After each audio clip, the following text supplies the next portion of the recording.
Yes, ibara kawa Spiritual Uncle J, karibu sana kwenye hii chapter 6 ya Ice You Kill Me. Kumbuka hii ni sehemu ya 3. Bwana, tulipoishia ni pale ambapo mambo yalikuwa yamenoga kweli kweli. Ghost ameamua kujikita katika kuweza kuimarisha vyombo vya ulinzi na usalama, akiamini vikiwezeshwa basi ufanyaji wake wa kazi utakuwa ni mwepesi kuliko mazingira ya sasa. Na Ghost akampigia yule bibi Shushuma, lakini namba ikawa haipatikani. Lakini pia Ghost huyu anawaza kumrudisha Ryan kwenye nafasi ya juu kabisa ya ukurugenzi kwenye kitengo cha shirika la X. Je, Ryan atakubali nafasi hiyo? Nikakwambia usikose nafasi ya 3 mzigo huu hapa.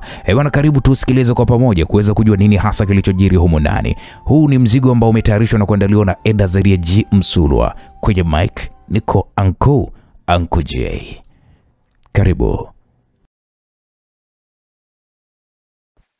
Wamekufa?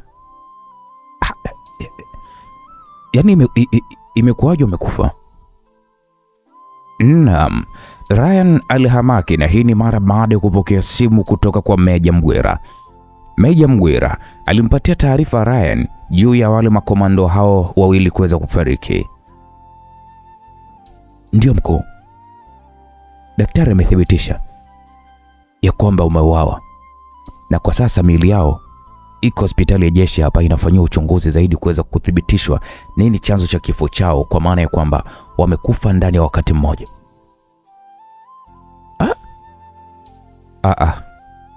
Hapo kuna tatizo.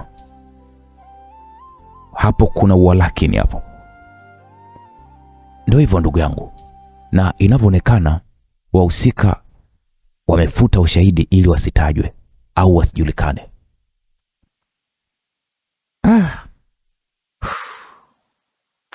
Okay, basi nitakupigia simu unipatie ripoti ya juu ya nini ambacho kinaendelea. Naam, Ryan alionekana kuchanganyikiwa. Alikata simu huku akimtazama Naima. Naima alikuwa anashughulika juu ya sauti halisi ya video ambayo walikuwa wamebahatika kuipata. Ni nani mhusika?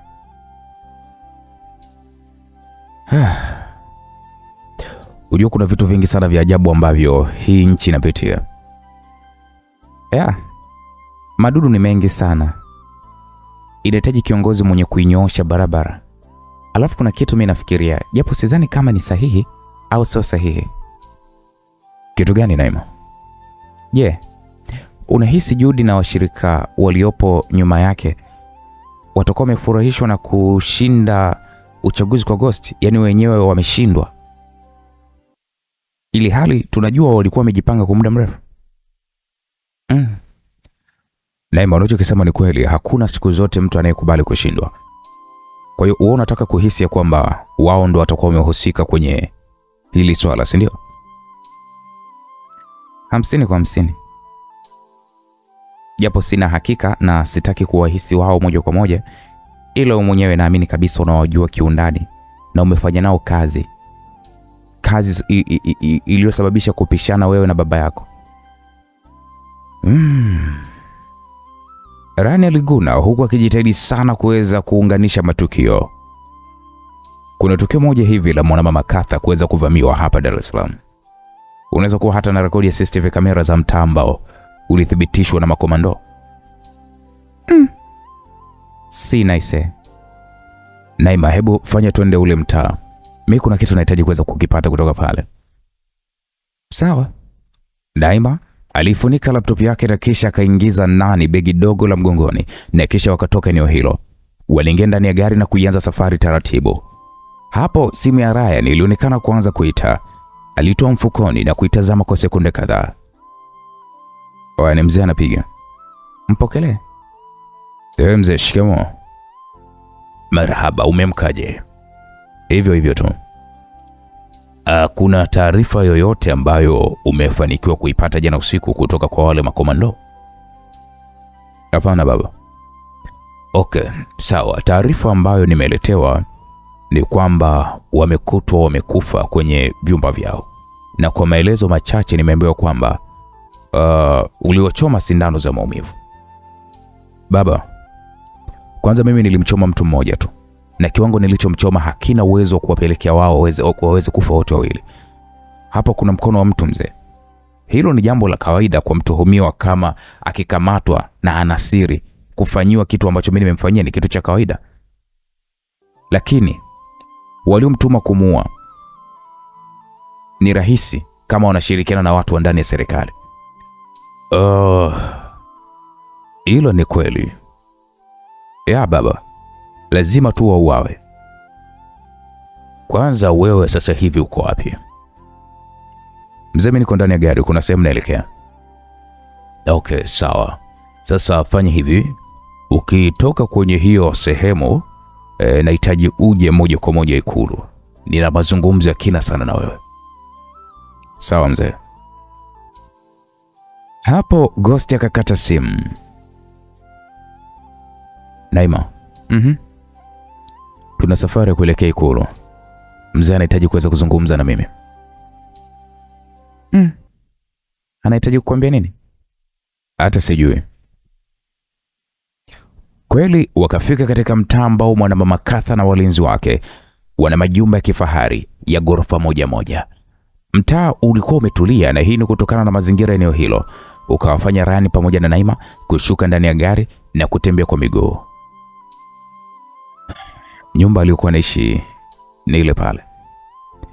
Ryan alimuonesha Naima, ambaye macho yake wakati wote yalikuwa kwa makini mno kutafuta ni kamera gani ambayo ingeweza kurekodi matukio vizuri katika huo mtaa. Naima akaisogelea nguzo moja ya taa za barabarani, aliitazama. Ryan, hebu njoo. Ryan alikuwa ametangulia mbele, alirudi nyuma na kisha akasimama pembeni ya Naima. Unaweza kunisaidia kupanda juu ya hii nguzo? Alafu kuna lile jumba kubwa lile la taa, nataka ulifungue. Si limefungwa na nati ama? Yeah. Ngoja kwa nicheke kwenye gari. Naima alilifuata gari lao na kisha akafungua mlango wa nyuma wa gari hiyo, na kisha akaona kisanduku chenye vifaa mbalimbali za kuweza kulihudumia gari linapopata matatizo ukiwa safarini, ikiwamo baadhi ya spana. Alichukua moja ya spana na kisha karudi alipokuwa amesimama Ryan. Ni za sola eh? Yes. Zisije kuwa na umeme nikajikuta napigwa shoti sitaki kufa mimi sasa hivi. Panda bwana, hebu acha uoga Ryan. Ryan akapanda kwenye hilo bomba la chuma lililokuwa limeshikilia taa hiyo, akaifungua taa hiyo moja na kisha kashuka. Nini kinachofuata? Twende kwenye gari. Wakaingia ndani ya gari na Naima kakaa siti ya nyuma na kisha kaanza kuifungua taa hiyo na BCBC. Yes. Nini umeona? Hizi taa zina kamera za siri ambazo sio rahisi kuweza kuziona, na kamera zake zinahifadhi kumbukumbu kwa miaka 2. Yeah. Na kutokana kwamba zinajichaji zenyewe, hivyo zinanasa kila tukio, na kamera zake zinazunguka kwa engo 360 degree. So kuna haja kuondoka ama? Hapana, ngoja kwanza. Kama tutopata tunachokitafuta kwenye taa hii, basi tutakipata kwenye taa nyingine. Naima alitoa chipu inayohifadhi kumbukumbu kwenye kamera hiyo na kisha akaichomeka kwenye laptop yake. Yes. Bingo. Imesoma. Yeah. Naima alianza kutafuta matukio ya siku ya uvamizi nyumbani kwa Mwanamama Katha. Nini? Umeme wa mtaa mzima ulikatika. Ila si zinatumia sola hizo taa? Ndio. Lakini yani kama sijui nisemaje. Yani kwa binadamu tunasema kama zili paralyze. Ukimaanisha nini? Yani kwa lugha nyepesi ni kwamba kuna kifaa fulani hivi ukikiwasha, iwe ni taa za umeme, taa za sola au taa za simu au hata magari, yote huwa yanakata, yani huwa zinakataa kuwaka kwa eneo ambalo mhusika atahitaji frequency ziweze kuzima, na anaweza kuamua kwa umbali wa mita 1 ama 2. Yani ni vyovyote vile ambavyo anahitaji yeye, basi atafanya vile anavyotaka. Na hii inaonyesha kabisa kwamba walijipanga na si kwa bahati mbaya. Hizi taa hazina night vision kusema kwamba utaona kila kilichotokea zaidi tu ya giza kama hivi. Naima alizungumza huku akiwa anamgeuzia Ryan laptop yake. Teknolojia duniani imekuwa kwa kasi kiasi kwamba mtu unajiogopa hadi wewe mwenyewe. Ndio hivyo Ryan. Ila na uchungu sana kuwapata hao wapuuzi. Nahitaji walipe kwa kile walichoweza kisababisha kwa Vivian pamoja na mtoto wangu. Hawakuwa na hatia yoyote hadi kuuawa kwao. Dada yake?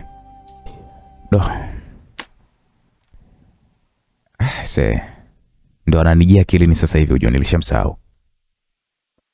Kipindi kama hiki anatuhitaji sana. Japo nasi msiba umetugusa, ila anatuhitaji sana. Ukitegemea mpenzi wake naye nilimkabidhisha kwa mwanajeshi, sijui wamemalizana vipi huko jeshini, hata sijui. Si hatuna kingine cha kufanya hapa Naima. Basi tuondoke. Tupite Ikulu na kisha baada ya hapo tufuatilie taarifa zake tujue ni wapi alipo. Okay, sawa. Ryan aliwasha gari na wakaanza safari kuelekea Ikulu. Msikilizaji, kwa upande wa pili tunapata kumwona bidada Monica.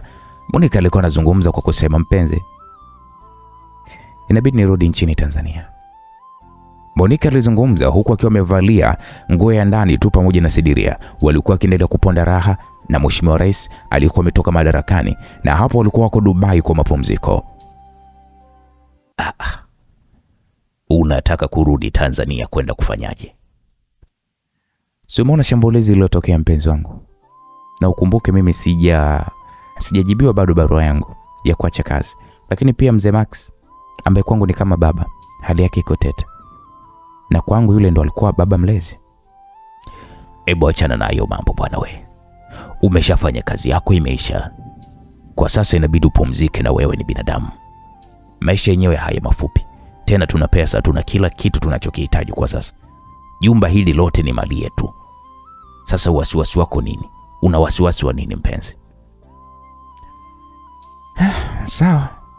Wewe ndo bosi wangu na ndio msemaji wangu wa mwisho. Hivyo sina cha kusema. Monica alizungumza huku akisimama na kisha akamkonyeza Mheshimiwa Rais aliyetoka madarakani na kisha akajirusha ndani ya bwawa la kuogelea. Alianza pale kuogelea taratibu huku akifurahia maisha. Msikilizaji, kwa upande wa pili tunapata kumwona bidada Flora akimkabidhi baba yake simu na kumwonyesha taarifa ya shambulizi lilokuwa limetokea nyumbani kwa makamu wa rais kusababisha kuuawa kwa walinzi kadhaa ambao idadi yao haijatangazwa, pamoja na kujeruhiwa vibaya mno kwa makamu wa rais ambaye kwa sasa yuko chini ya uangalizi wa madaktari ICU.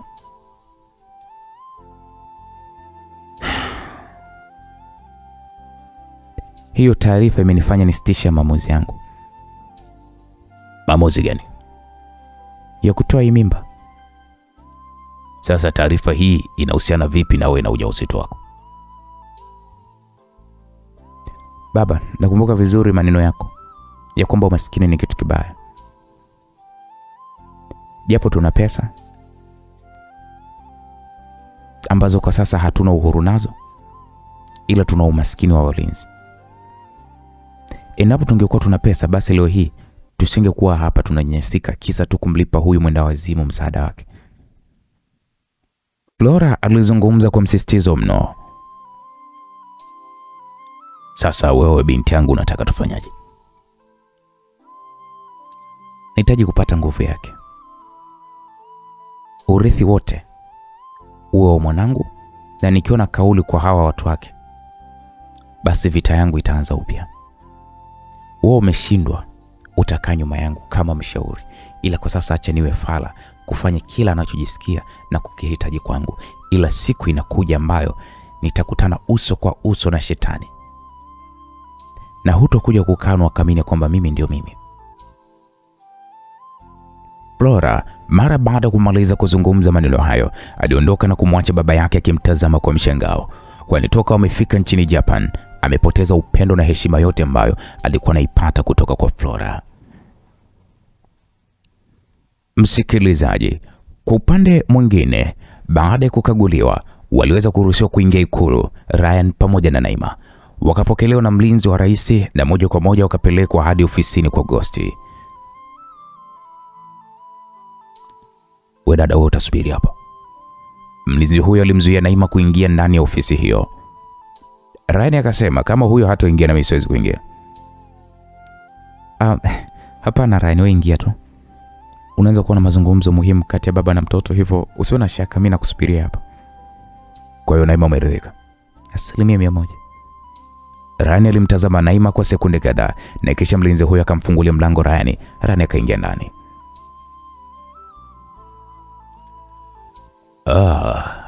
Karibu sana mwanangu. Ghosti alizungumza huku akimpokea Ryan kwa kumkumbatia. Walikaa kwenye sofa zilizopo ndani ya ofisi hiyo.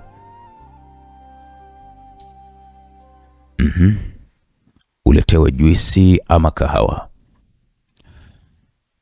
Nashukuru mzee, niko vizuri. Okay, sawa. Nimetuma watu wangu kunitafutia ndugu wa karibu wa Vivian, wakisaidiana na dada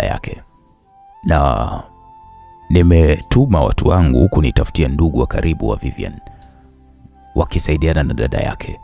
Na wamewafahamisha hivyo, na taratibu za mazishi zimeanza kupangwa na atazikwa kwa heshima zote kama mkwe wa rais, na pia taratibu za kidini zitaweza kufuata.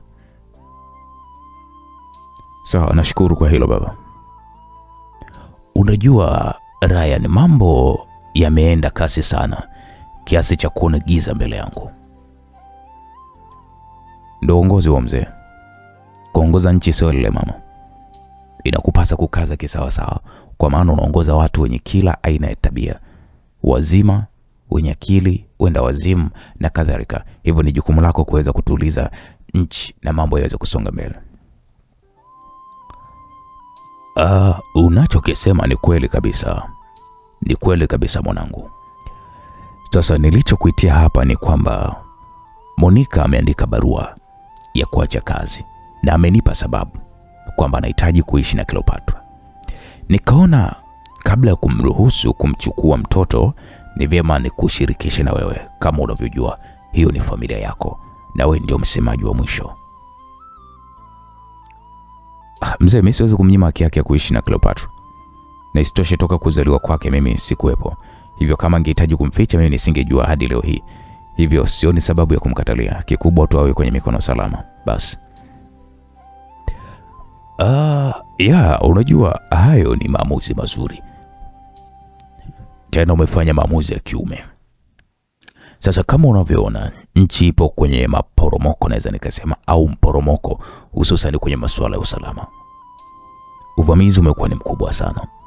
Damu za hawa vijana wadogo nyingi zinamwagika kupambania maisha ya watu wanaowalinda. Ila kwa namna moja ama nyingine tunaweza kuirudisha nchi kwenye medani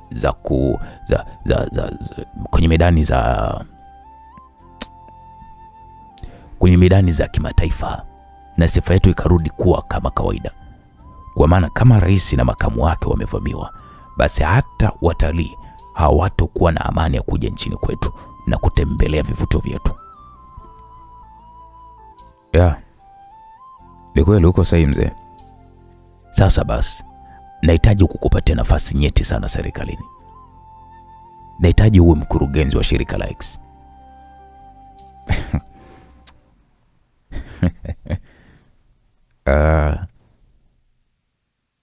Unanipa kwa sababu maji yamekufika shingoni mzee, au unanipa kutokana na vigezo ambavyo vitakuwa vimeambatanishwa na sifa ya kigaidi ndani yake? Hapo Ghost alishusha pumzi taratibu huku akimtazama Ryan usoni mwake.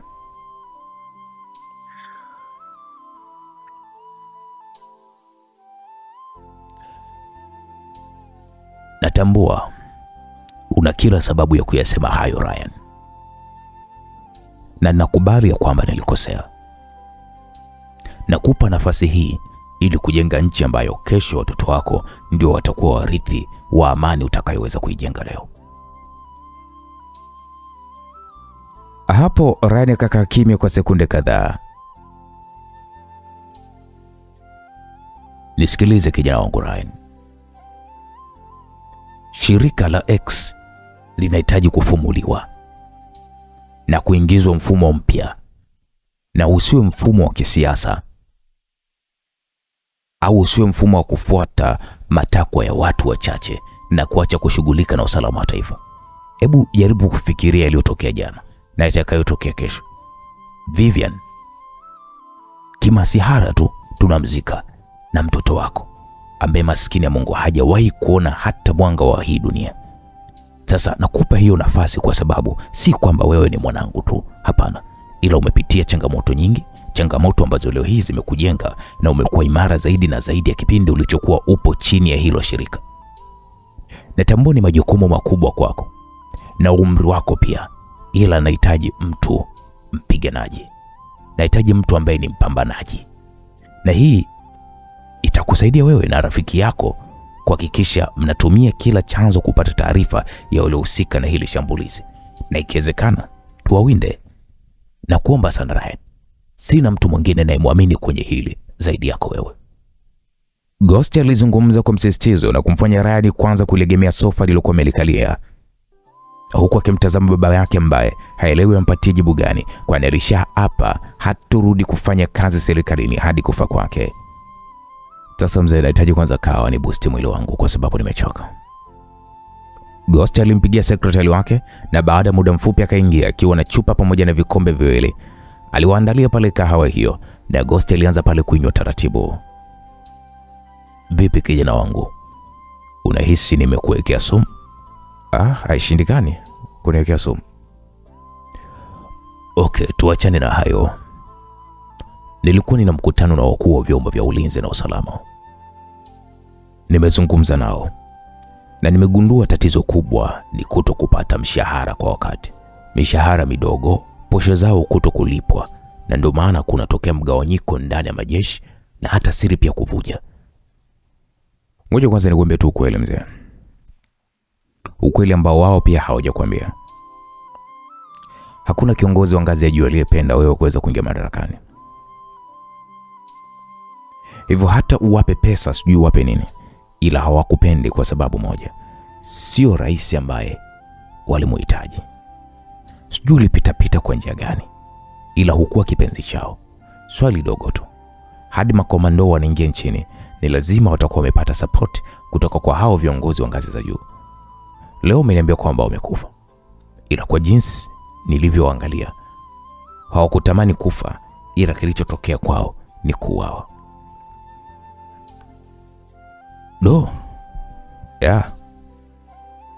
Na huo ndo kweli halisi wa mambo. Kubali ukatae, na hata hapa Ikulu usifikirie kwamba wanakupenda. Kwa hiyo sasa mimi nifanyaje mwanangu? Kuteka moyo wa wananchi ni rahisi sana, kwa sababu wanachohitaji wao ni ahadi za uongo. Ila kuteka hawa majamaa wenye mafunzo na wenye kujua mbinu za mapigano, jiandae mengi sana yanakuja. Unajua Ryan, ndio maana mimi nataka kukupa hiyo nafasi wewe.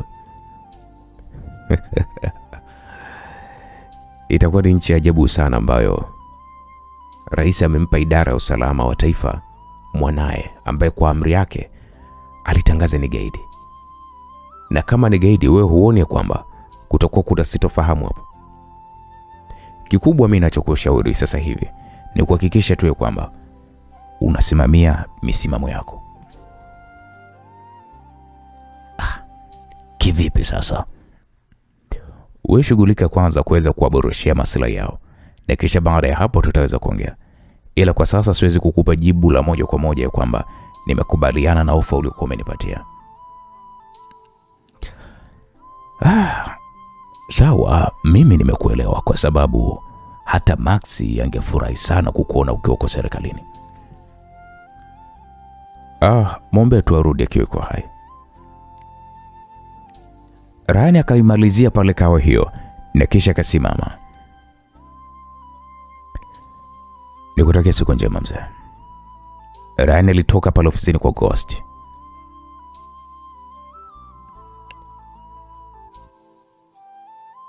Wewe ndo umetengeneza ile kawa? Ndio. Sekretari alizungumza kwa kitabasamu. Ni nzuri kama jinsi ulivyo mzuri. Jamani, nashukuru kwa huduma yako, na kama utojali next time unifundishe kutengeneza kahawa kama hii. Jamani wewe kaka, una vituko. Naweza kupata namba yako? Sheria zinanibana. Na okay sawa. Naima, tuondoke. Bye. Naima aliaga pale, wakatoka ndani hapo. Yaani Ryan, hata Vivian hujamzika, tayari umeshaanza kumtamani mtoto wa watu. Nilikuwa namtania tu bwana. Ryan, ingekuwa ni mtu mwingine ungenidanganya, ila so mimi. Yaani nakujua A up to Z. Ilo mwenye si unajionea. Mtoto kasimama, figa namba 8, afu rangi ya mchaga wa Dubai yule. Haya bwana. Ulitiwa nini? Hapo walionekana kuingia ndani ya gari na kuanza kuondoka Ikulu taratibu. Mzee anataka nishike nafasi ya Monica kwa sababu yeye ameamua kuweza kuachia kazi. Na umemkubalia? Hapana, sijamkubalia wala hata sijamkatalia pia. Haoni kama akikupatia hiyo nafasi watasema kwamba yaani wewe umependelewa kwa sababu labda wewe yule ni baba yako na stosha alishakutangaza wewe ni gaidi? Ndio hapo sasa unajua anashindwa kumsoma mzee, maji amemfikia shingoni. Yaani hapo kwanza yeye mwenyewe haelewi nini cha kufanya. Na mshauri wake mkundo huyo yuko hoi, mahututi bin Taban. Ni mtihani kwa kweli. Ila mimi nafikiri kwa kina, ikikupendeza rudi kwenye game. Game ya utumwa siwezi. Alafu siwezi kujishughulisha na Ghost. Ghost mimi ni adui yangu, kumbuka hilo. Sawa, naweza nikasema kwa alionifanyia ninaweza kumsamehe, ila kumwoa dadangu siwezi kumsamehe kwenye hilo. Ngoja nikwambie kitu, Ryan. Samahani kwanza. Zungumza na kusikiliza. Inakubidi upeleleze kabla kufanya maamuzi, hususan kuhusiana na maisha ya wazazi wako, kwa sababu kuna uongo mwingi sana umetumika hadi leo hii tu wako hai. Hilo jambo la kwanza. Lakini jambo la pili, hakikisha kwamba unachunguza ajali ile ilitokeaje, ilisababishwa na nini. Kwa maana kwamba sio kila ajali ni ya kupanga. Nyingine zinatokea tu kutokana na hali halisi ilivyopangwa basi. Sasa hivi uwe sio kusimama upande wa babako wala wa mamako. Chunguza kwanza, usifanye maamuzi kwa ajili ya story ya upande mmoja. Kama Ghost alikufanyia maovu, uwe hayo unayejua na kuyaona, ila haya ambayo ulisimuliwa jaribu kutafuta ukweli. Okay, sawa, nimekuelewa. Nashukuru kwa kunielewa. Inabidi tumwokoe Jojo kama ulivyosema, ili tupate naye kumfariji katika kipindi hiki cha majonzi. Sasa atakuwa wapi? Hebu ngoja kwanza. Ryan alitoa simu mfukoni na kumpigia simu Ghost. Yes, hello. Mzee, shemeji yangu hivi bado yuko hospitalini au yuko wapi? Ndiyo, bado yuko hospitalini. Okay, nashukuru. Ryan alikata simu na safari kuelekea hospitali ya Mloganzila ilianza. Naam, msikilizaji. Taratibu kwa upande mwingine, Flora alianza kuvua nguo zake mbele ya Mzee Faya. Mzee Faya alikuwa amejilaza kitandani huku akimtazama kwa uchu kweli kweli. Leo na surprise yako. Surprise gani hiyo mpenzi? Tulia, relax. Flora alibaki kama alivyozaliwa. Alitanua pale miguu ya Mzee Faya, alimshika jogoo Mzee Faya na taratibu alianza pale kumnyonya koni na kufanya mzee huyu azidi kuchanganyikiwa, kwani siku zote amekuwa tu akimwingilia kimwili Flora bila hata kumwandaa. Na mara nyingi alikuwa anajikuta yeye ndo anawahi kumaliza mtanangi wa mechi bila hata kumridhisha Flora. Baby, utaniua mimi, unajua umri wenyewe umekwenda huu. Mzee Faya alilalamika huku akijihisi raha ambayo hakuwahi kuipata kwa miaka mingi. Taratibu Flora alimkalia jogoo wa Mzee Faya na alianza pale kukata mauno yaliyomfanya mzee huyo kutokwa na macho. Aya, ujue nako. Mzee Faya alikuwa analalama huku akimaliza mchezo katikati. Flora alishusha pumzi nyingi huku kimoyo moyo. Alikuwa amejawa na hasira kwani alikuwa hata hajafikishwa huko anakotaka yafike. Ndio tatizo la kutembea na vizee vinavyokaribia kufa. Flora alizungumza kimoyo moyo huku akishuka kitandani na kisha aliingia bafuni. Alioga na kisha karudi chumbani. Mazungumzo na wewe. Niambie mke wangu. Nimepima. Umepima nini? Ujauzito. Na nina mimba. Kweli mpenzi wangu? Ndio, na mimba yako. Oh, asante Mungu. Unajua mimi nakupenda sana mpenzi wangu. Unaniheshimisha kwa kweli. Nitakupa chochote ukitakacho ili mradi uwe na furaha. Kweli? Ndio, niamini. Nitafurahi. Kukipambazuka tutakwenda hospitali na tutapima ujauzito na tutafuata ushauri wa daktari, na kuanzia hapa asitohitaji chochote kibaya kiwatokee wewe pamoja na mwanangu. Nashukuru mpenzi. Flora aliita mpenzi kwa kujikaza, kwani yote anayoyafanya sasa ni anahitaji tu kujipatia nguvu za kiuchumi na watu ili kuhakikisha anapambana vita ambayo yeye na baba yake wameishindwa na wameikimbia. Msikilizaji, kwa upande wa pili, baada ya kuvalishwa mavazi maalum ya kuingilia chumba cha ugonjwa mahututi, taratibu Naima pamoja na Ryan waliingia katika chumba alichokuwa amelazwa mzee Max, huku kukiwa kuna ulinzi mkali wa kamera. Ryan pamoja na Naima walisimama kwenye kioo kikubwa na kumtazama mzee Max ambaye alikuwa hajitambui. Hawajamtendea haki kabisa. Naima alizungumza kwa sauti ya upole huku akimtazama mzee Max. Unajua, ukiachana kwamba alikuwa ni mkuu wetu wa kazi, ila alitulea kama sisi watoto wake. Alitufundisha maisha nje ya ujasusi. Japo alifanywa mabaya, ila alijitahidi kuitafuta amani ya kweli hadi alivyoweza kutupatanisha. Leo yuko hoi, ajitambui, maskini ya Mungu. Naima aliendelea kuzungumza kwa upole kabisa. Kikubwa Mungu amsaidie aweze kupona kwa haraka. Ni kweli, kwa maana kwamba hakustahili haya mkute. Walimtazama kwa dakika kama 3 hivi walizokuwa wamepewa na daktari, na kisha wakatoka ndani ya hiko chumba cha ugonjwa mahututi wakaelekea katika chumba kingine alichokuwa hapo Jojo. Jojo ni dada wa Vivian. Shem, Jojo aliita huku akiitanua mikono yake na wakakumbatiana na Ryan huku akiwa analia. Shemu mdogo wangu. Jamani, mdogo wangu Shem. Jojo alilalama huku machozi yakimwagika kwa uchungu, na baada ya dakika kama 3 hivi za kukumbatiana, taratibu Ryan alimwachia Jojo. Kwanza unaendeleaje shemeji? Hivyo Shem. Hadi sasa siamini kama Vivian amefariki. Ryan alishusha pumzi taratibu. Unajua japo ni jambo gumu kuamini, ila kweli ndio huo. Shambulizi lilikuwa ni hatari sana shemeji. Ila yote katika yote inatupasa kumshukuru Mungu, kwani yeye ndiye ambaye amepanga na yeye ndiye ambaye anapangua. Yeye ndio huleta na yeye ndiye huwa anachukua. Hivyo hata mimi roho inaniuma sana kumpoteza mke na mwanangu pia ambaye alipaswa kuzaliwa. Ila ndio hivyo mambo yamekwenda yalivyokwenda. Wahusika wamekamatwa. Walikamatwa ila wamekufa.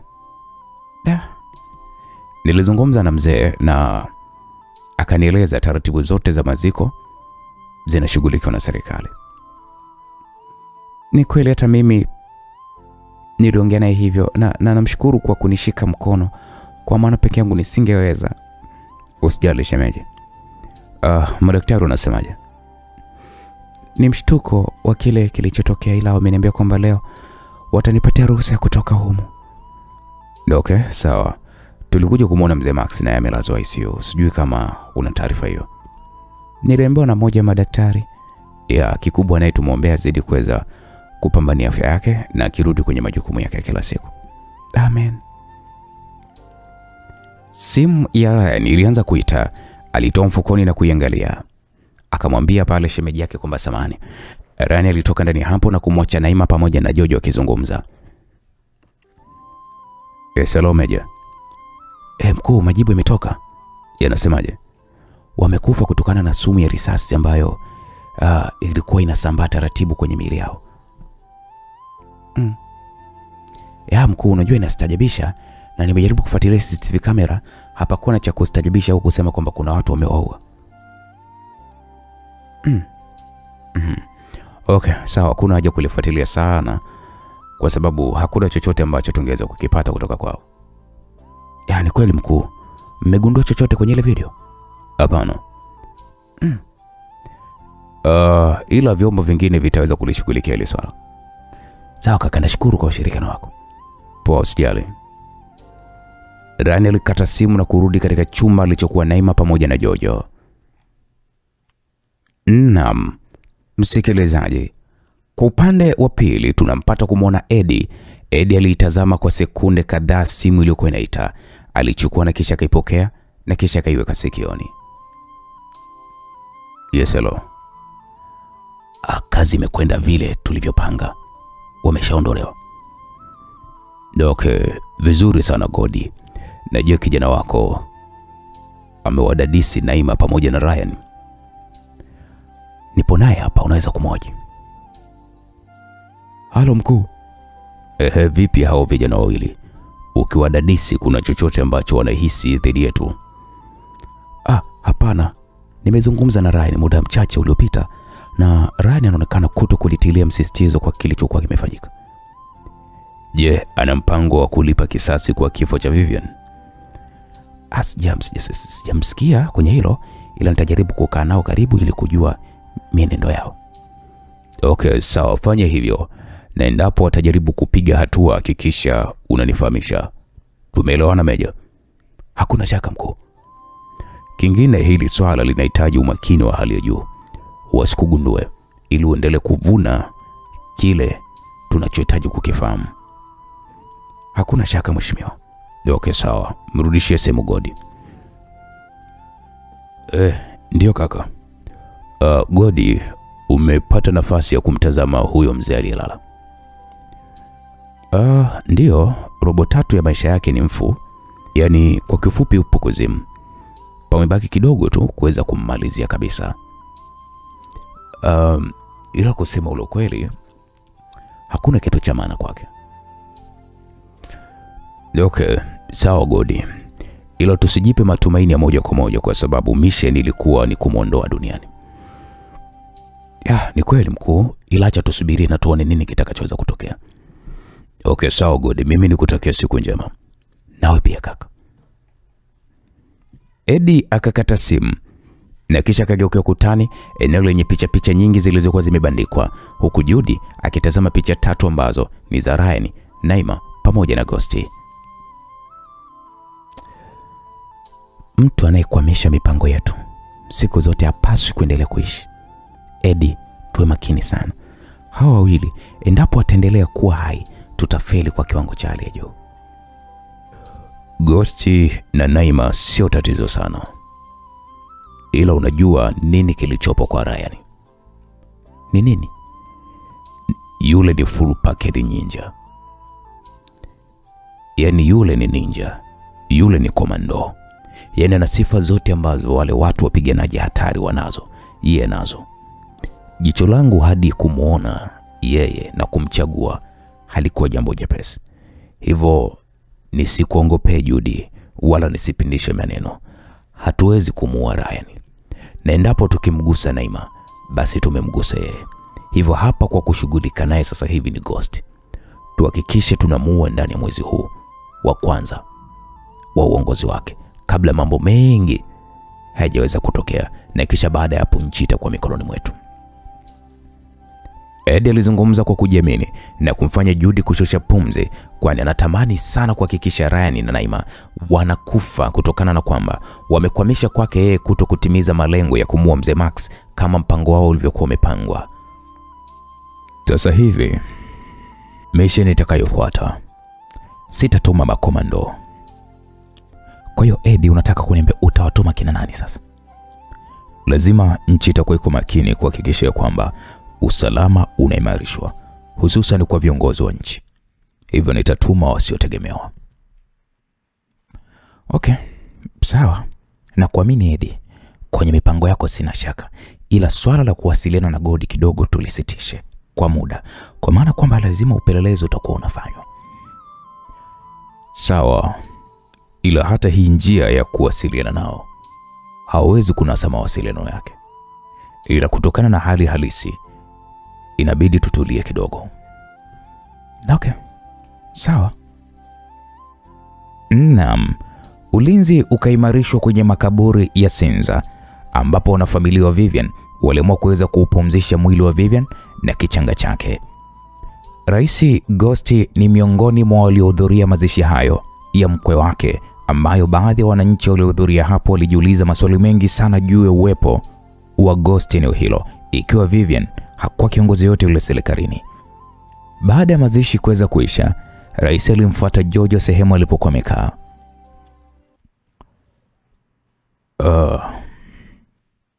Mwenyezi Mungu azidi kuwapa nguvu kwenye nyakati hizi ngumu, na endapo utahitaji chochote basi utawasiliana na Ryan na yeye atawasiliana na mimi. Sawa baba, nashukuru sana. Asante nawe pia. Ghost akawa kwanza kuondoka makaburini hapo kwa msafara wake wa ulinzi, huku akifuatia wafiwa na waliohudhuria. Inabidi upate muda wa kwenda kupumzika. Sehemu yoyote ile ambayo utaipenda. Ryan alizungumza huku akimtazama Jojo usoni mwake. Sehemu gani? Yoyote ya starehe, kwa sababu ulikuwa karibu sana na mdogo wako. Na tuliamini kabisa ya kwamba tutafurahi kwa kile ambacho amekibeba tumboni mwake, ila haikuwa mipango ya Mungu. Okay. Natamani sana kwenda maeneo mbalimbali kama Dubai, ila sema tu sina mtu wa kwenda naye, na hata kama nikienda mwenyewe basi haitosaidia, kwani kiwango cha mawazo kitakuwa ni kile kile. Kule unakwenda kukutana na watu wapya, ambapo kwa namna moja ama nyingine watakusaidia kuweza kupunguza mawazo. Usijali shemeji, ila kwa sasa cha kwanza nifikirie, na ukiangalia hali yangu ya kiafya bado sijawa sawa. Hakuna shaka, simu yangu iko on masaa 24. Endapo utaweza kubadilisha mawazo basi tutawasiliana. Okay. Sawa. Ryan alimfungulia mlango Jojo na akaingia kwenye gari maalum la serikali ambalo anaendeshwa na dereva wa serikali kwa kipindi chote cha kuitazamia hali yake kiafya, ikiwa ni hisani kutoka kwa Ghost. Kumpoteza mdogo mtu ni jambo zito. Naima alizungumza hivyo huku akisimama pembeni ya bega la kushoto la Ryan. Unajua mpaka namuonea huruma. Unaonaje ukaenda naye Dubai? Dubai nini nikafanya nini? Kutulia naye tu. Kwani wewe mara mwisho uliamua kula bata ilikuwa ni lini? Sijui. Tunaweza tukongozana kidogo, itatusaidia pia kulainisha mawazo ya vichwa vyetu. Na tukitoka huko tutapitia Afrika Kusini, tutaona watoto na kisha tutarudi nchini Tanzania. Na mimi utakuwa umepata hata jibu la kuweza kumjibu Ghost. Una mawazo mazuri sana Naima. Na istosha umempoteza mke na mtoto. Basi andaa hoteli yoyote ile nyota 5. Gharama zote utazilipia kwa ile akaunti yetu tuliowapuna mapesa waliopozi. Okay. Sawa. Ryan taratibu akarudi kwenye kaburi alilokuwa amezikwa Vivian, na hii ni mara baada ya watu wote kuweza kuondoka, akabaki na Naima. Ryan alisali pale sala ya mwisho kwa Vivian na mwanae, na kisha wakaondoka makaburini hapo. Simu ya Ryan ilianza kuita. Alimgeuzea Naima aliyekuwa anaendesha gari. Mpokelee. Ryan alipokea hiyo simu. Hai, mume wangu vipi? Salama mke wangu, vipi watoto wanaendeleaje? Hawa hapa wanakusalimia. Lisa aliwaonyeshea. Hai daddy. Hai Cleopatra. Vipi unaendeleaje? Tupo safi daddy. Tumeona kwenye TV leo wewe na babu. Ni kweli mwanangu. Nani kafariki? Oho. Ni mmoja wa rafiki wa familia. Jamani, poleni. Shukrani binti yangu, umekuwa ni mdada sasa hivi. Asante baba. Niko na Auntie Naima hapa. Hi Cleo. Hi auntie, unaendeleaje? Mimi niko poa kabisa. Unamlinda mdogo wako eh? We, namlinda sana. Yaani muda wote nipo naye. Sawa, ni jambo zuri, hakikisha hapa tuna jambo baya. Aya auntie. Wifi yangu yupo hapo? Nipo wifi. Yaani mnakuwa mko busy mpaka mnashindwa hata kuja kuona watoto jamani wifi. Alizungumza Lisa. Amna usijali wifi, tena tulikuwa tunapanga kuja kuwaona huko. Tutawaambia tunadhani. Jamani, tunawasubiria, tumewakumbuka kwa kweli. Hata sisi wifi tumewakumbuka mno. Aya wifi, na kuona unaendesha hapo ni kuache usije ukapata tatizo bure. Haya wifi yangu. Baba watoto, niambie mke wangu. Nimekumisi, fanya uje bana. Usijali mke wangu, ile mtoto si bado hajafikisha 40. Kwani kutokufikisha 40 ndo nini? Hivyo kweli unaweza kulala nalo na kaiacha kweli? Tutaongea ukitulia bwana mume wangu. Okay sawa mama watoto, baadaye. Nanyi pia.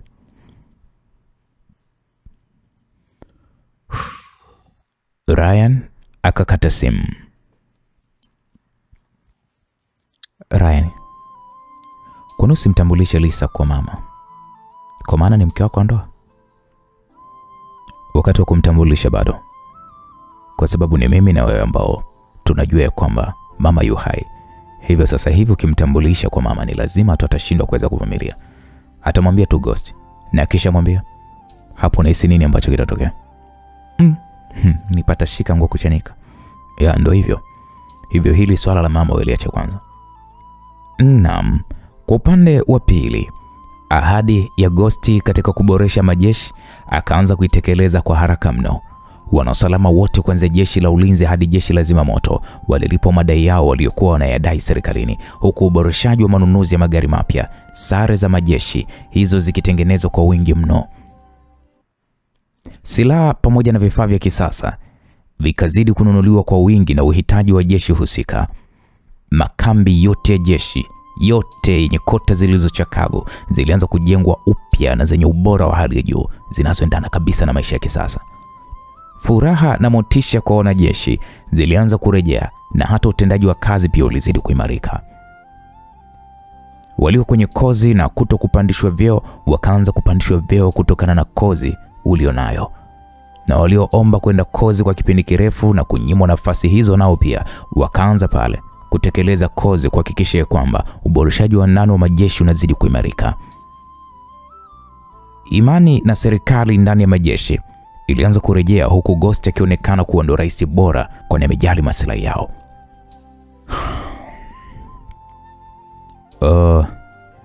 Siku 45 za kuwa ofisini zimekatika sasa. Nimebakisha siku chache sana za kuishi. Ghost alizungumza huku akiwazia siku ya 90 ambayo Bibi Shushuma alikuwa amemwambia kwamba atakufa. Mkuu, mbona unaonekana una mawazo mengi sana? Katibu mkuu kiongozi ambaye ni mpya aliyemteua Ghost siku kadhaa zilizokuwa zimepita aliuliza hilo swali huku akimtazama Ghost usoni mwake. Ghost akasema, mambo ni mengi sana ambayo natamani kuweza kuyatimiza ndani ya kipindi kifupi, ila kwa bahati mbaya nahisi sitoweza kuyatimiza. Unamaanisha nini mkuu? Nahisi kifo kiko mbele yangu. Rafiki yangu sasa na kwenda mwezi, hali yake iko vile vile, haijabadilika, hivyo nahisi kama nitakufa. Mkuu, kama ni kwa uwezo wa Mungu basi kweli utakufa, ila kama ni kwa njama za wanadamu kupanga kukuondoa madarakani uweze kufa, kwani speed yako unayokwenda nayo kwenye kuboresha mambo mengi serikalini ni kubwa kiasi cha kufanya hata wananchi wa hali ya chini kukuombea kwa Mwenyezi Mungu. Unahisi mimi ni mtu sahihi kukalia hiki kiti cha urais? Ndio mkuu, na ndio maana uliponitoa ubalozi wa Marekani na kunirudisha nyumbani nilikubaliana na wewe, kwa maana ya kwamba ndani ya siku hizi chache mabadiliko yameshaanza kuonekana. Majeshi yetu sasa yameshaanza kurudisha ile sifa ambayo ilikuwepo hapo awali. Kusema ule kweli, hiyo mimi ndo furaha yangu, na pia natamani sana kuona Tanzania inapanda juu kwenye masuala ya kiuchumi. Wananchi wanapata ajira, viwanda vinajengwa kwa wingi, watu wanawekeza kwa wingi. Hizo ndo plani zangu. Miradi yote iliyokuwa inasuasua nione inakamilika. Ila linapokuja swala la uhai najihisi kuwa na wasiwasi. Ila mkuu, unajua una walinzi bora sana wenye mafunzo ya hali ya juu. Unahisi walinzi wanaweza kunilinda na kifo? Wanakulinda kukuepushia na hatari za kifo. Unaweza hata ukalala na usiamke, ndio ukawa umekufa hivyo. Ya, ni kweli mkuu. Ila samani mheshimiwa, unaamini kwa hawa wasoma nyota? Sisi ni wa Afrika, hivyo asili yetu hatuwezi kuweza kujisaulisha. Japo sasa hivi tupo ulimwengu wa teknolojia, ila asili yetu bado ipo. Basi sawa. Unajua kuna mzee wangu mmoja hivi ambaye hata yeye ndiye alinitabiria juu ya kazi yangu hii miaka 3 nyuma. Yuko wapi huyo? Hapa Dar es Salaam. Unaweza leo kumuita Ikulu? Ndio. Basi fanya hivyo, muite. Msikilizaji, katibu mkuu kiongozi alimpigia simu mzee huyo na akamwagizishia gari kutoka Ikulu.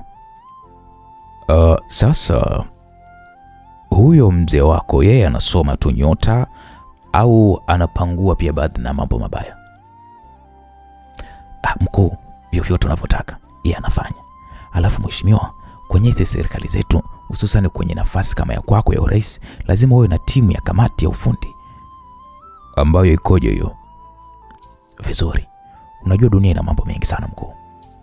Mambo ambayo tunayaona kwa macho haya kibinadamu na mambo ambayo hatuyaoni kwa macho haya kibinadamu. Rais ni nafasi ya mwisho kabisa ya cheo kwenye nchi. Hivyo lazima uwe na haya makundi mawili. Kundi la kwanza ni viongozi wa kidini katika dini zetu hizi kubwa mbili, Ukristo na Uislamu.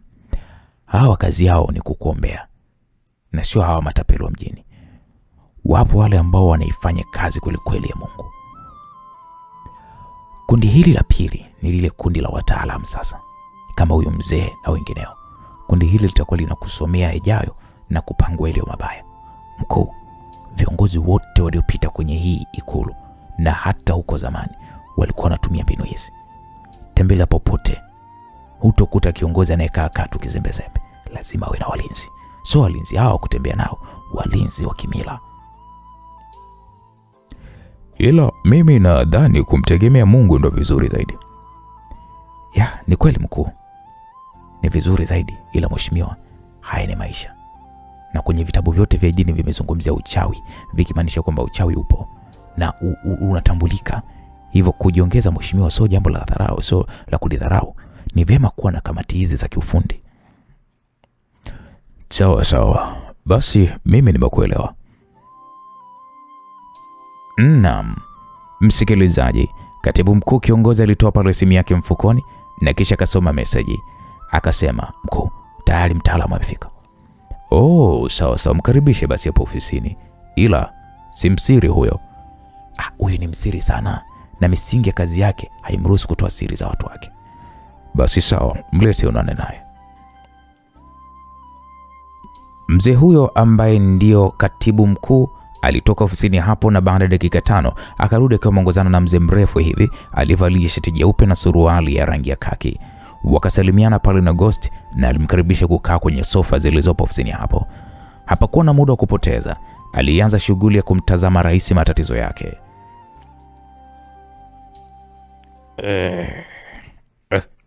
Tayari mkuu. Je, naweza kuzungumza mbele ya mtumishi wako au? Ndio. Hebu naomba utupishe. Katibu mkuu kiongozi akatoka ofisini hapo. Haya, sasa tuko wawili, unaweza kuendelea. Sasa mheshimiwa. Ndio, na kusikiliza. Moja. Jambo la kwanza, uliuza uhai wako kwa ajili ya hii nafasi, ni kweli? Kivipi? Sijakuelewa mtaalamu.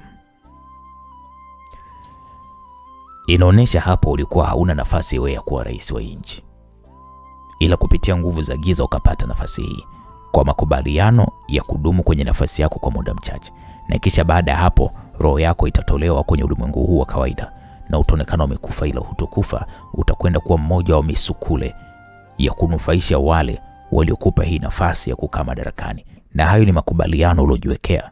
Na kama ni kufa, basi utakufa kwa kudra za Mwenyezi Mungu siku itakayofika, ila kwa kipindi chote cha maisha yako wewe utakuwa ni msukule wa mtu tu. Ndio, na malipo yao ni damu. Na ndio maana utajiuliza, ulipata shambulizi baya kwa kutokea kwa marais waliopo madarakani na kupelekea maisha ya makamu wa rais kuwa katika hali yake ya sasa. Hebu ngoja kwanza mtaalamu, kukubaliana kwangu kuna husiana vipi na makamu wa rais? Ni kwamba kwa bahati mbaya sana uliingia kwenye klabu ya watu hatari sana duniani, ambao wao kutoa sadaka mamia ya watu kwa ajili ya kupata damu, wao ni jambo la kawaida mno. Hapo Ghost alishusha pumzi taratibu. Unaweza kuona ni tukio kweli la mashambulizi limetokea, ila damu iliyomwagika ilipaswa kuwa damu kutoka kwenye uzao wako, na ulifanikiwa kuipata kwa kiwango ulichokipata. Damu ya uzao wangu mtaalamu, mbona unanichanganya? Ndiyo, kifo cha mjukuu wako ambaye hakuzaliwa ni moja ya kafara walizozitoa. Naamini unafahamu juu ya hilo. Ghost alijibu kwa kutingisha kichwa, akimkumbuka Vivian ambaye aliuawa siku ya shambulizi, na hata kifo chake pia kilikuwa ni cha haraka sana, kwani nakumbuka alimshuhudia akisimama na kutembea bila hata kujitambua kuelekea kwenye hatari ilipo, na kabla hajamfikia Ryan aliyekuwa ametangulia, risasi zilimpata. Sasa natokaje kwenye hiki kifungo cha hao nguvu za giza? Ni kwamba klabu hii uloingia mkuu, uweze kutoka, na itaendelea kukutafuna uzao wako hadi wote uzao wako potee kwenye ardhi hii ya dunia. Mwanao na wajukuu zako watakufa vifo vya utata ambavyo hutokuja kukana ukamini kama wamekufa. Hapo Ghost jasho lilianza kumwagika, huku akijilaumu maamuzi yake ya kuhitaji urais, na amemfikisha sehemu ambayo hata ile familia ndogo iliyoundwa na Ryan nayo pia itakwenda kupotea. Ila sasa kuna mtu kupitia nyota yake anaweza kukusaidia kukuepusha kwenye hilo tatizo na usife, na akaiokoa familia yako na uzao wako. Ni nani huyo? Mkweo. Mkwe wangu yupi sasa? Japo itakuwa ni jambo la kustajabisha, ila mkwe wako ambaye ndiye aliyekuunganisha na mtaalamu aliyekusaidia kuingia madarakani, yeye ndo anaweza kukulinda. Sasa mtaalamu yeye atanilindaje huyo mkwe wangu? Mkuu, bila kukuvunjia heshima, inabidi umoe mkweo. Ghost akamtazama kwanza huyo mtaalamu, akamwambia, naanzaje kumoa ikiwa ninamheshimu kama mkwe wangu na ameshamzalia mwanangu? Sasa mheshimiwa, ukikana mkweo atakuelewa pale utakapomweleza kwa kina kuhusiana na hatari iliyopo mbele yako. Na kuhusu mwanangu itakuwaje?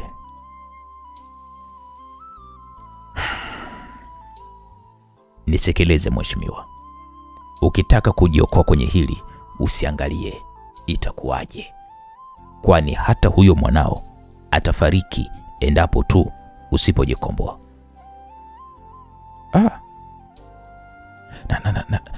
Na jambo hilo inapasa kulifanya kwa wakati gani? Wakati wowote ule, ila liwe ndani ya siku 20 kuanzia hivi sasa. Zikipita hizo hujafanikiwa, basi madhara yake yatakuwa ni makubwa kweli kweli. Wewe mtaalamu, una uhakika na unachoniambia kitakuwa ni sahihi? Kwa sababu mimi sihitaji kutengeneza matatizo ambayo kwa namna moja ama nyingine naona kama vile yanapungua. Na kuahidi utafanikiwa, na usipofanikiwa basi kichwa changu hiki kiwe halali yako Mheshimiwa Rais. Sijawahi hata siku moja kukosea kwenye kusoma kwangu nyota.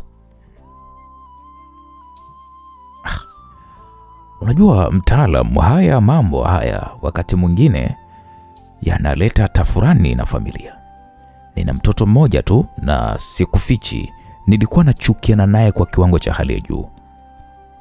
Lakini rafiki yangu Max, ambaye hadi leo hii yuko hospitali pale, alitupatanisha muda mchache kabla ya kukutwa na majanga. Sasa ukiniambia nikalale na mke wa mwanangu tena wa kumzaa, kuna jambo sielewi mtaalamu. Je, unataka familia yangu igawanyike na niishi kwa visasi au unatakaje? Usijali Mheshimiwa. Ninachokuambia ni kitu sahihi kabisa. Huyo nyota yake ndio yenye nguvu ambayo itakusaidia wewe kutoka kwenye haya matatizo. Si nyinyi watu nyinyi. Ni kweli Mheshimiwa. Naamini aliyekuingiza alikwambia utakufa ndani ya siku 90 za toka kuichukua nchi, si ndio? Wewe umejuaje? Ninaona, na ndio maana nasema ninachokiona ni sahihi mkuu. Na uwezo nilionao ni kutoka kwa Mwenyezi Mungu toka nikiwa kijana mdogo, na nimefanya kazi na watu wengi. Sema tu sina tabia kujitangaza kama hao watu wengine. Okay, sawa, mimi nimekuelewa. Sasa anzaje huyo mkwe wangu? Wewe ni mwanaume, na mimi hutokosa pa kuanzia. Nashukuru sana. Acha nilishughulikie hili kisha nitakupatia majibu. Na kama kutakuwa kuna mabadiliko yoyote basi usisite kuweza kunifahamisha. Sawa Mheshimiwa Rais. Basi katibu atakupatia basha yako na hili litabaki kati yetu mimi na wewe. Ndio hivyo mkuu. Siri yako haitoweza kutoka. Basi sawa. Mzee huyo taratibu alinyanyuka na kutoka ndani ya ofisi ya Ghost na kumwacha Ghost akiwa amejawa na furaha, kwani siku zote amekuwa akimtamani sana Lisa bila kupata mafanikio yoyote. Naam, msikilizaji, kwa upande wa pili tunapata kumwona Ryan akiwa na shemeji yake. Shemeji, ni mara yako ya kwanza kupanda ndege? Ryan alimwongelesha Jojo yeye aliyekuwa amekaa naye siti moja. Ndiyo shem, ila sasa watu wameniondoka. Usijali, tumebakisha muda mchache kabla kuweza kufika Dubai. Utaweza kushuhudia jinsi watu ulimwenguni wanavyoishi. Sawa shemeji. Ryan alimtazama Naima aliyevalia earphone masikioni mwake. Baada ya safari ndefu kutoka nchini Tanzania mpaka Dubai, ndege ya shirika la Fly Emirates waliokuwa wametoka nayo jijini Dar es Salaam ilitua uwanja wa ndege wa kimataifa wa Dubai. Wakaongozana pale na abiria wengine kushuka ndani ya ndege hilo kubwa la abiria. Wakafuata pale taratibu zote za kutoka ndani ya uwanja huo, wakaingia kwenye gari maalum ya hoteli ya kifahari waliokuwa wamechagua kuishi kwa wiki moja. Wow, jamani, huko ndo duniani sasa. Kwa nini? Ona kulivyojengeka. Jojo alishangaa. Watu waliwekeza, na ukiambiwa hili eneo lilikuwa ni jangwa kubwa sana. Itaona sasa. Hadi wana beach yao yani ya kutengeneza. Mazungumzo yalikuwa hivyo, huku akiendelea kumuonesha Jojo jinsi mji wa Dubai ulivyokuwa miaka ya nyuma katika simu.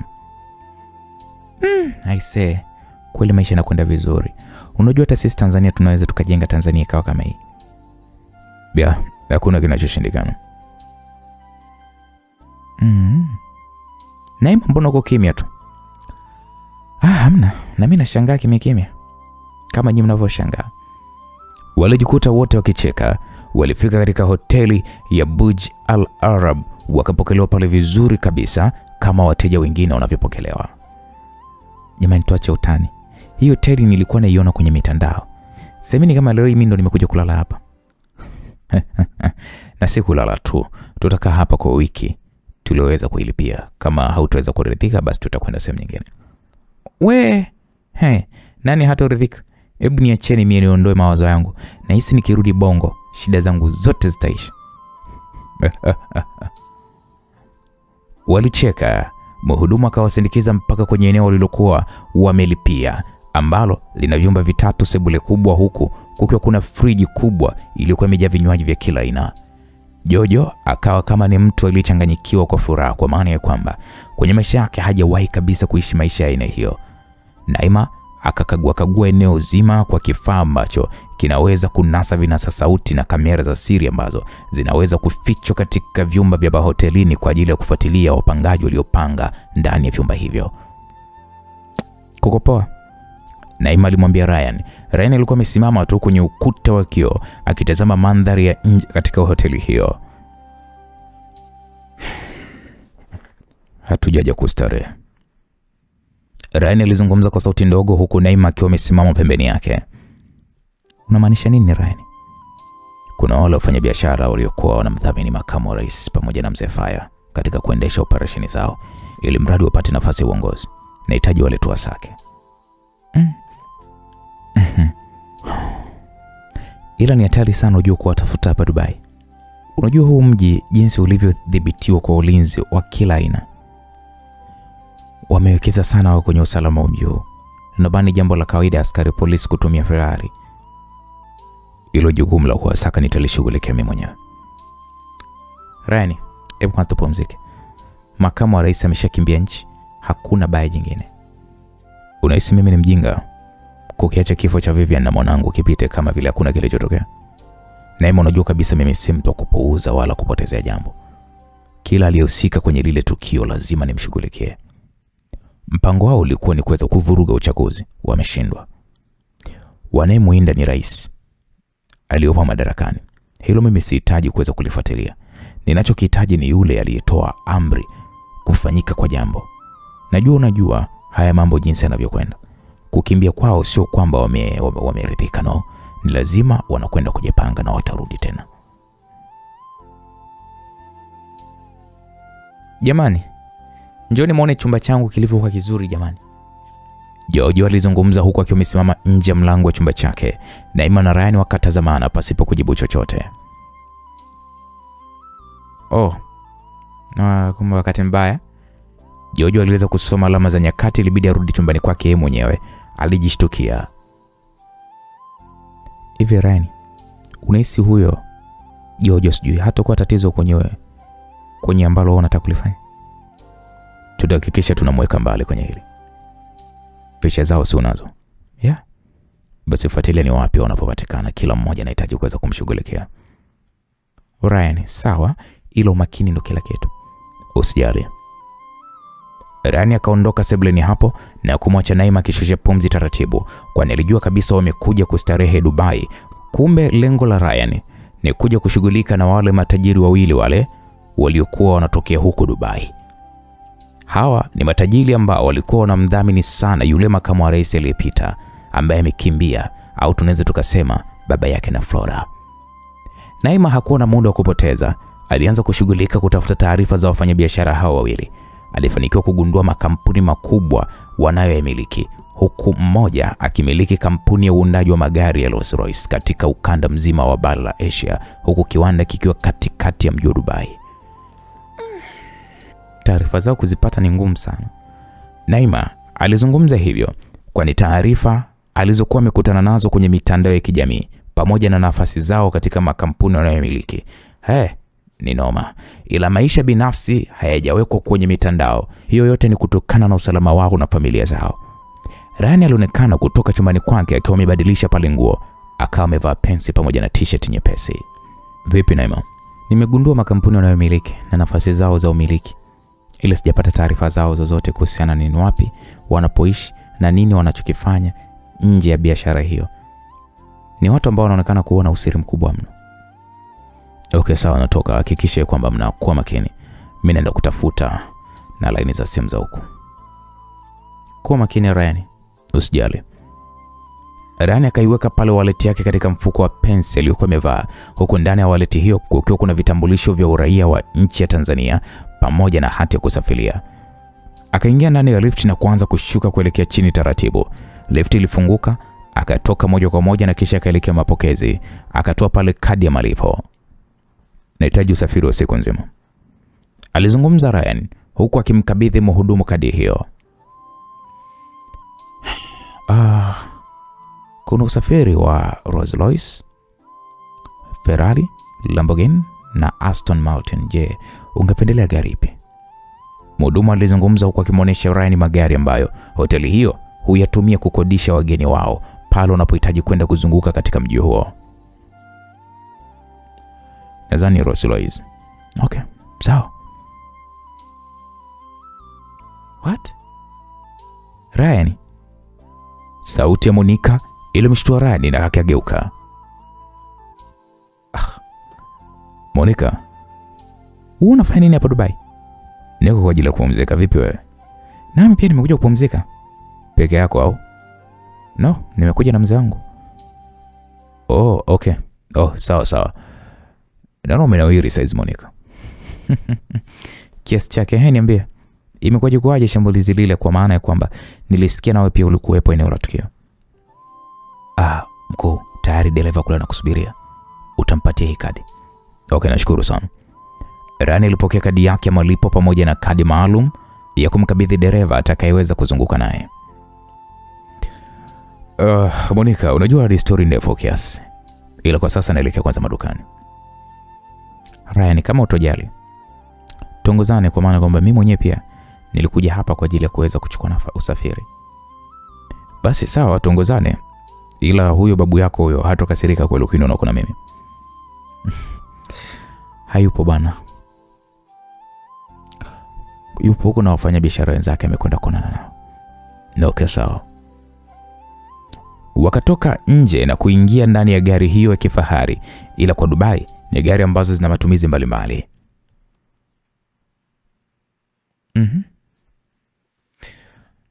Kwa maana kwamba unajua nilikuwa natamani sana kurudi, ila nikasema acha nisikilizie kwanza, kwa maana nafasi yangu bado anaikai mtu.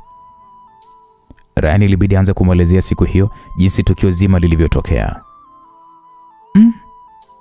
Ni hatari sana. Hapo inaonekana ni watu waliokuwa wana isubiri siku hiyo kwa hamsane. Ndio hivyo, ila cha kumshukuru Mungu tuliweza kuadhibiti. Sasa hawajajua mhusika ni nani? Hapana bado. Pole kwanza kwa kumpoteza mke mwenzetu. Nimeshapoa, ila siwezi kuliacha ili liende. Sasa utafanya nini Ryan? Najua tu nini cha kufanya. Naam, ukimya ulitawala hadi wakafika katika duka la kwanza ambalo Ryan alikuwa amemwambia dereva. Walishuka wote na kuingia ndani ya duka hilo. Ryan akafuata taratibu zote za kununua laini za simu 4 na kisha akarudi ndani ya gari, huku ukimya ukiendelea kutawala. Maskini Max wa watu. Unajua dini mondoka hali yake iko vile vile. Kuna haja ya kuweza kumlipizia kisasi. Ulivyobonga hivyo sasa hivi. Hicho kisasi hicho unakirudisha ukiwa labda usingizini, lakini sio ukiwa live. Jamani hapana Ryan. Si nitafanya mazoezi. Ghost aliniambia kwamba unataka kumchukua Cleopatra na kuishi naye. Nahitaji kuishi naye. Sasa hivi nahitaji kuwa mama bora sana kwake. Kama ni hivyo basi sahau masuala ya kulipiza kisasi kwa kilichotokea. Kwa sasa umeanza maisha mapya, sahau masuala yote ya kijasusi ili usije kumuingiza mtoto wangu matatizoni. Nikuulize kitu Ryan. Uliza. Una furaha na maisha yako na Lisa? Kwa nini umuuliza hilo swali? Nimeuliza tu. Cha kushukuru Mungu nina mtoto naye. Kwa hiyo kazi yako ni kutia tu mimba kisha unatuacha, si ndio? Siwaache, kwani nikihitaji kwako siwezi kupata. Ryan, nina mtu wangu bana. Monica alizungumza huku akiutoa mkono wa Ryan mapajani mwake. Una mtu au una mstaafu yule kikongwe kabisa kile kitakuja kukufia anytime. Nacheka kama mazuri. Tizani kama unampa show kama zile ulizokuwa unanipatia mimi. Jamani Ryan, ndio kweli huo. Ukiwa unampa show kama ile tulikuwa tunaipiga moro. Ikamtoa mtoto mzuri kama Cleopatra, mimi nakuhakikishia mzee wako atakufa tu na utampoteza. Chizi wewe. Monica alijibu huku akicheka. Mimi nakwambia hivyo. Ukimpa uno moja lile la kubana miguu lile, nakwambia kabisa tutamzika hivi hivi unamuona. Ryan, hebu acha ujinga wako basi. Shime Monica ilianza kuita. Alitoa ndani ya pochi. Nyamaza. Mzee anapiga tena video call. Monica akapokea ile simu. Hi baby. Monica, kwa nini unanisaliti? Mimi nimetoka tu na wewe nyuma huku unakuwa unatoka na mwanaume mwingine kweli? Monica na Ryan wakabaki wakitazamana kwa mshangao, kwani hawajui ni nani aliyemfikishia mzee taarifa kwamba yeye yuko na mwanaume mwingine.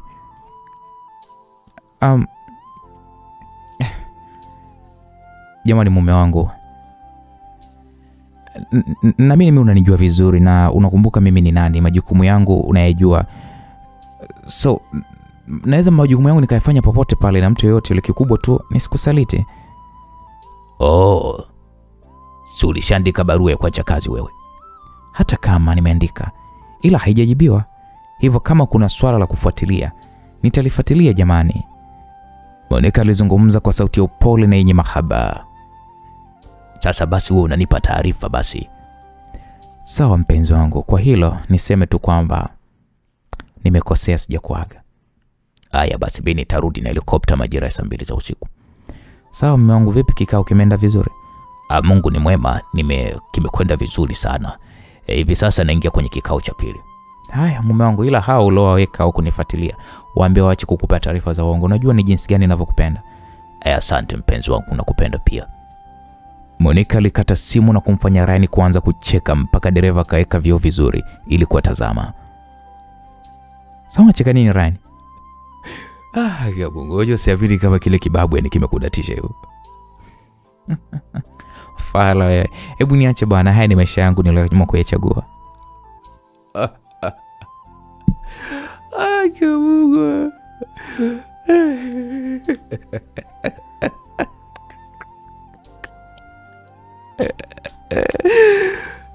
I said, haya bwana. Nisamehe bwana. Tukakumbushie kama vipi? Nini? Monica wewe mtu mzima bwana. Tukakumbushie bwana mechi za nyumbani. Nenda zako mwenyewe, unaona hapa jinsi gani ninavyofuatiliwa. Mbona kama unamogopa sana iko kibabu chako? Hebu acha ujinga bwana Monica, tafuta hoteli mimi unipe mambo bwana. Monica alikaa kimya huku akimtazama Ryan kimahaba. Najua uweze pindua meza. Wewe jishaue tu. Nitagaili sasa hivi. Sasa mambo si ndio hayo bwana. Ryan alizungumza kwa furaha na kumwelekeza dereva wapeleke katika hoteli ambayo gharama zake ni za kawaida. Walifikishwa kwenye hoteli moja na Ryan akawa ndo wa kwanza kushuka. Aliingia ndani na kulipia pale chumba na kisha akaelekea chumbani na kumpa maelekezo Monica kufika katika chumba hicho. Na hazikuisha dakika 5 Monica aliingia ndani ya chumba hicho na taratibu alianza kuzivua nguo zake huku akimtazama Ryan. Alikaa pale kitandani akawa anamtazama kwa matamanio. Naam, msikilizaji, kwa upande wa pili. Ndiyo baba. Natambua bado hujamaliza 40 mwanangu. Ila naombi moja kama hutojali. Ghost alionekana kuzungumza huku akimtazama Lisa kwenye mawasiliano hayo ya video call kupitia simu yake. Hospitali yako ipo tayari kwa kila kitu. Nimefikiria tufanye uzinduzi kuifungua hii wiki kwa sababu hatuna sababu ya kuiacha isiendelee kufanya kazi. Ni kweli baba. Hata mimi pia nina hamu sana kuweza kuifungua hospitali hiyo. Basi kwenye hizi siku 2 naamini bodi yako umeshaiweka sawa. Ndiyo baba. Basi wape taarifa na uwataarifu wote wale ambao wameajiriwa kuripoti kazini ndani ya siku 3 hizi, ili siku ya uzinduzi ikifika hospitali basi iwe imeshaanza kufanya kazi. Sawa baba. Basi acha mimi nishughulikie hilo haraka sana baba. Nashukuru sana kwa kile ambacho baba umeniwezesha. Kwa kweli ilikuwa ni ndoto ambayo wengi huziita ndoto za alinacha, ila kwa sasa ndoto yangu imekamilika. Kwa kweli unajua kikubwa ni wewe na mwanao kuwa na furaha. Sawa baba, nashukuru sana. Ninawapigia simu ya kwamba wajiandae kwa kazi muda wote. Hakuna shaka mwanangu, wasalimia wajukuu. Zimefika baba. Sawa mwanangu. Ghost alikata simu huku moyo wake ukiwa na amani kabisa. Kwani hiyo ndio itakuwa njia mojawapo ya kuhakikisha kwamba anakuwa karibu na Lisa na kumwelezea kile alichokuwa amekizungumza yule mtaalamu wa kusoma nyota. Msikilizaji, kwa upande wa pili Lisa alionekana kuwaambia wazazi wake jamani, surprise. Aliwaambia wazazi wake pamoja na mdogo wake wakiwa wameketi sebuleni. Baba yake akamuuliza surprise ya nini? Baba yake na Lisa aliuliza huku akimtazama usoni mwake. Nakwenda kuifungua rasmi hospitali yangu. We dada we. Kweli? Ndiyo, sasa mimi nakwenda kuwa mmiliki hospitali kubwa Afrika jamani. Kama maajabu vile. Ila jamani tuacheni utani. Huyu baba ana roho nzuri. Kusema tu ule ukweli, ametuheshimisha. Tulishapitia maisha ya kudharauliwa. Tumeshapitia maisha ya kutishiwa maisha, ila kwa sasa maisha yetu yamekuwa baraka tosha. Mama Lisa alizungumza kwa sauti ya furaha. Ndio hivyo jamani, napenda siku hiyo sote tuwepo. Basi Mungu ni mwema atufikishe hiyo siku. Watoto bado wamelala Basi ngoja mimi nikafanya mkutano na bodi yangu ya hospitali. Hivyo wale wafanyakazi wote tuliowaajiri waanze kuingia haraka iwezekanavyo kazini. Sawa, ni jambo zuri. Lisa alielekea chumbani kwake, akaanza pale kufanya mkutano kwa njia video call na watu waliokuwa wamewachagua kuwepo katika bodi yake ya hospitali. Msikilizaji, kwa upande mwingine, mkuu, wapo ndani. Okay, nafika hapo baada ya dakika 10. Sawa mkuu. Kijana aliyepewa jukumu la kumfuatilia Monica kila anapoelekea alizungumza hivyo huku akiwa ndani ya gari. Alikuwa yuko karibu kabisa na hoteli waliokuwa wameingia Ryan pamoja na Monica. Kijana huyo alishuka ndani ya gari na kuingia ndani ya hoteli hiyo ambayo anafahamiana na meneja wa hiyo hoteli. Meneja akasema, karibu sana Karim. Nashukuru sana kiongozi, habari wewe? Mwenyezi Mungu anasaidia kwa kweli. Okay, sawa. Karim akatoa noti za dola 100 pale, kama 5 hivi akamkabidhi meneja. Bwana meneja, sikia, kuna watu wameingia kwenye hoteli yako. Huyu hapa ndo mke wa bosi wetu. Nahitaji kujua tu ni chumba gani wameingia kabla bosi wangu hajafika. Ila Karimu, naamini unajua taratibu zetu. Siri za wateja wetu ni muhimu na isitoshe sitohitaji fujo ndani ya hoteli yangu. Meneja, natambua hilo, natambua. Ila litafanyika kimya kimya. Wewe nisaidie tu kwa hilo meneja. Meneja alishusha pumzi. Karimu akaongeza tena dola 500 jumla ikawa amepatiwa jumla dola 1000. Karimu, unajua unaniingiza matatizoni Karimu. Meneja alijibu hivyo. Karimu akatoa kibunda cha dola 100 kilichokuwa kimefungwa, akaweka pale dola 1000 tena nyingine na kufanya meneja huyo macho kumtoka. Dola 2000 na imani zinatosha kabisa kwa nilichokuomba. Nikufahamu tu namba ya chumba. Meneja akaingia kwenye mfumo wa CCTV kamera za hoteli hiyo na akamuonesha Karimu chumba cha hoteli hiyo. Karimu, bwana sikiliza. Hakikisha haliwafikii waandishi wa habari wala watu wengine. Utaniharibia biashara bwana. Usijali, nashukuru sana meneja. Karimu akatoka ndani ya chumba hicho huku akiwa na jibu la uhakika sasa. Akatoka nje ya hoteli hiyo na kuingia ndani ya gari lake na kumsubiria bosi wake aweze kufika. Huku ndani, Ryan alionekana kumwambia Monica, inama bwana. Ryan alizungumza huku akimshika jogo wake vizuri. Monica kwa haraka kainama kama alivyopewa maelekezo. Aliendeleza pale mtanange huo unaowafanya kumwagikwa na jasho, kwani kwa kipindi kirefu hawajawahi kabisa kukutana na kupiga mechi kali aina hiyo. Vilio vya Monica vilizidi kutawala ndani ya chumba hicho huku Ryan akizidi kumpagawisha, kwani Ryan amekuwa ni mwanaume anayemjulia hisia zake zilipo. Nakupenda baby. Jamani, you kill me. Monica alikuwa analalama huku akisikilizia jinsi jogoo Ryan anavyokitafuna kitumbua chake. Jamani mimi, nakojoa. Monica alilalama huku mwili mzima ukizidi kumsisimka na kumchemka kwa raha. Na kupelekea moto vizuri Yes baby, yani unanijulia wewe jamani we. Yani hata sijuti kukuzalia Ryan. Mnataka nikuzalie tena jamani? Na okay sawa.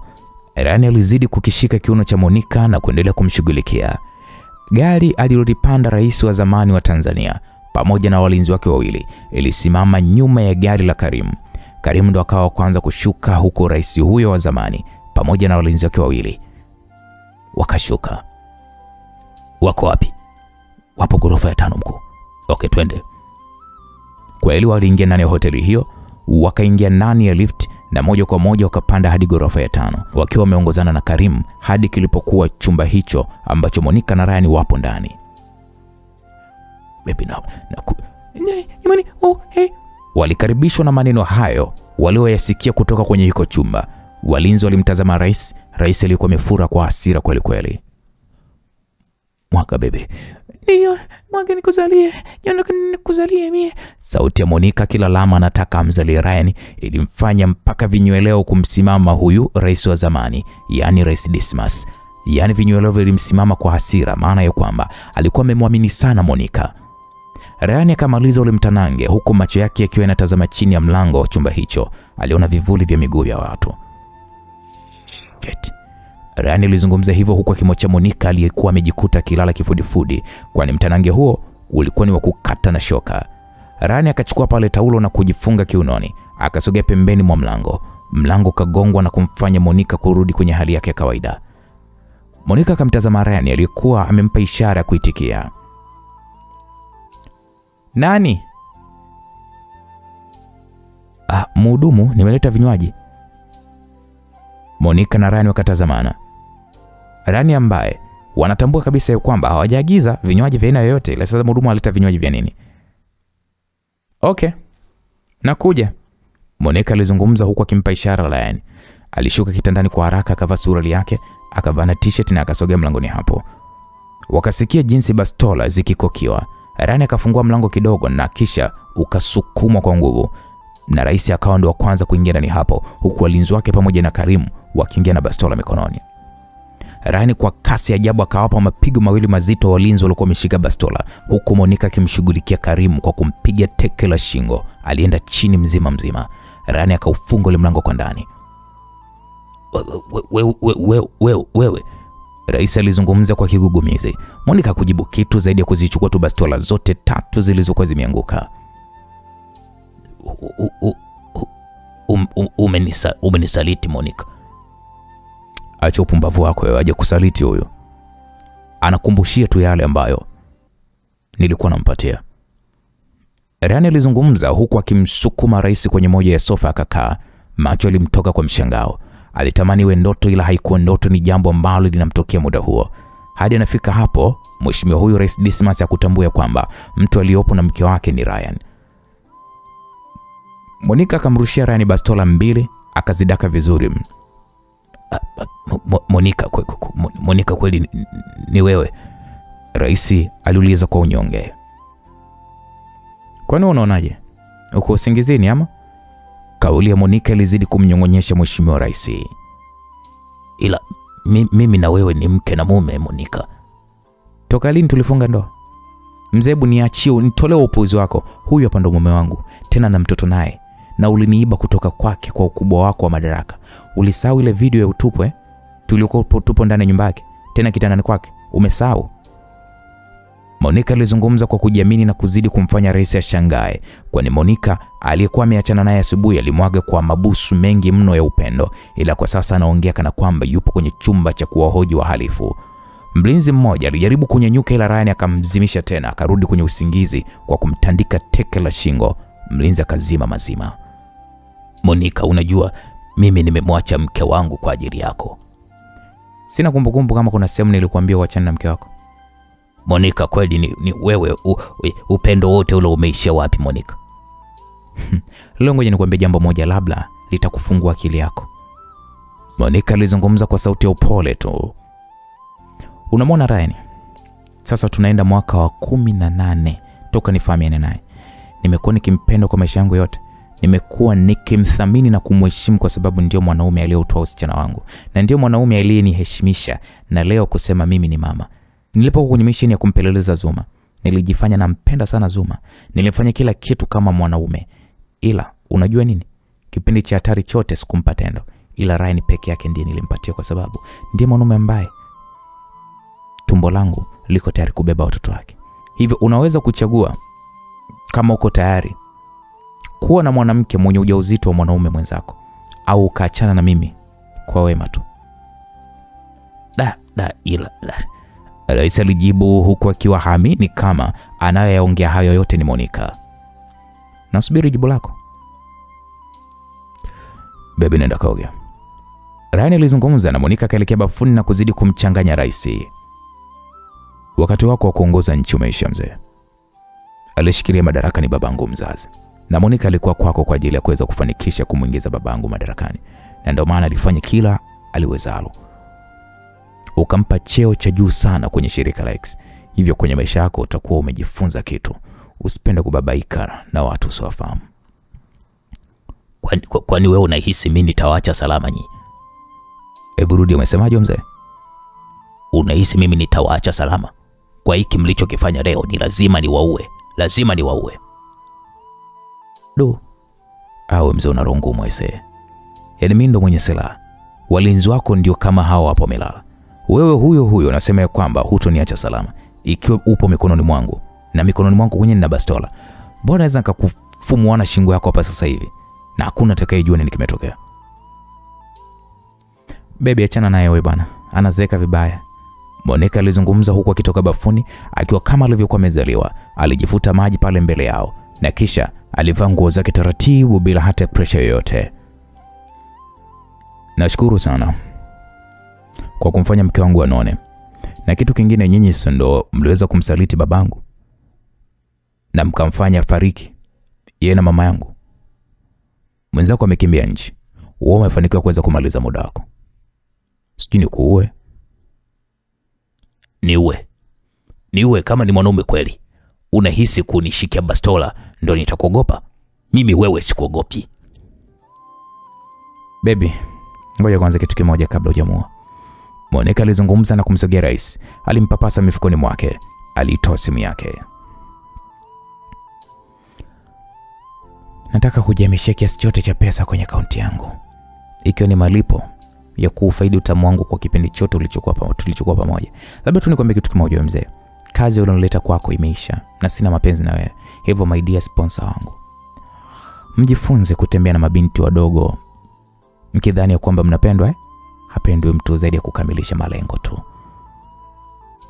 Kuna kesi gani kwa mpenzi? Hapo Monica akamuonesha Ryan. Wow. Hii ndo pesa ulioifanya ufisadi Tanzania mpaka wafanyakazi wakakosa mishahara eti. Monica akatazama jinsi asilimia za kuhamisha kiasi cha pesa za Kimarekani dola milioni 40 kutoka kwenye akaunti ya rais na kuingia kwenye akaunti yake. Dan. Monica alizungumza huku akimsogelea rais, akamuonesha pale salio lililokuwa limesalia kwenye akaunti yake ni dola 0. Nashukuru kwa muda na yale uweza kunifanyia.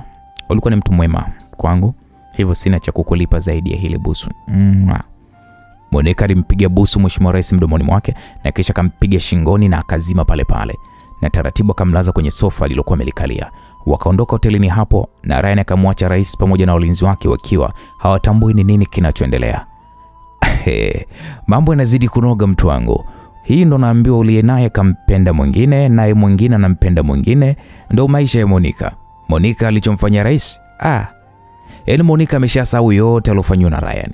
Je, ni kitu gani rais atakifanya pale atakapozinduka? Na Ryan ataendelea kuona Monica kwenye maisha yake? Hatujui. Bwana, usikose katika sehemu ya 4 mzigo wa ICU Academy. Hii ni chapter 6. Mimi naitwa Anko J. Asante kwa kunisikiliza.